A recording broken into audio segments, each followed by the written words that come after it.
Littéralement décérébrés par l'idéologie simpliste et manichéenne de la décolonisation anti-blanc et par les réflexes mentaux quasi pavloviens ancrés en eux suite à l'utilisation mécanique depuis plus de 3 décennies d'Internet et de tous les réseaux sociaux ultérieurs, les détracteurs wokistes de l'Occident et les enfants gâtés de la société d'abondance annonnent dans leur aveuglement mental de grossières vérités qui n'en sont pas. Une paire de bottes vaut Shakespeare.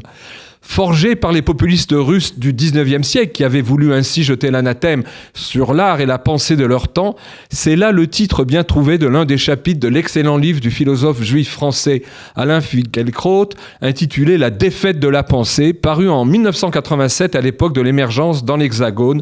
du mouvement SOS Racisme, lequel réussit très vite à mobiliser des foules de jeunes autour d'un antiracisme paradoxal débouchant sur un virulent antisémitisme à vocation ouvertement antisioniste. On pouvait donc alors être gaiement à la fois antiraciste et antisémite en martelant le pavé des rues de Paris.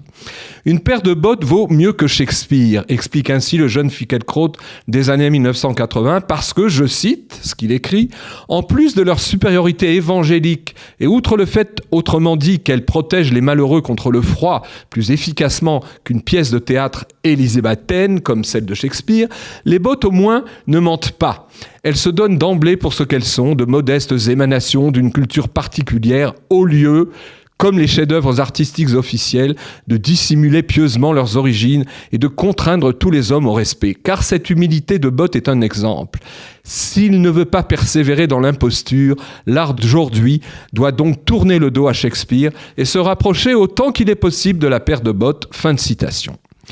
En fait, Finkielkraut définissait ainsi l'un des principes de base du postmodernisme naissant, à savoir tout vaut tout et réciproquement, c'est-à-dire la négation et le nivellement par le bas, en une équivalence monoforme de toutes les nuances, hiérarchies ou valeurs.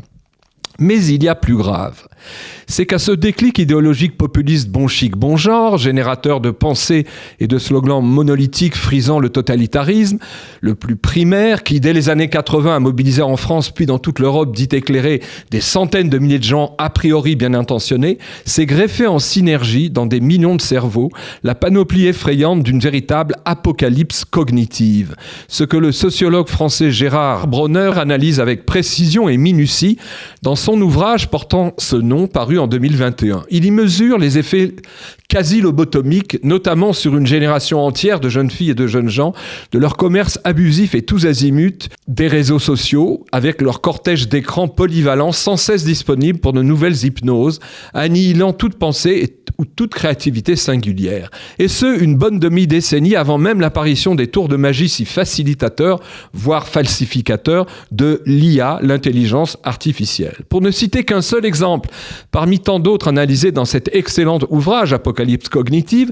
en rapport avec ce processus d'anesthésie cérébrale généré par l'utilisation sans fin et sans limite des écrans, Gérard Bronner s'est penché sur une enquête publiée en 2014 montrant qu'en moyenne, les gens consultaient déjà à l'époque, c'est-à-dire 12 ans, leur smartphone 221 fois par jour, soit une fois toutes les 6 minutes, et qu'une personne sur 2 se déclarait anxieuse en l'absence de couverture réseau pour son téléphone, une inquiétude ressentie par 76% des jeunes de la tranche d'âge 18-24 ans.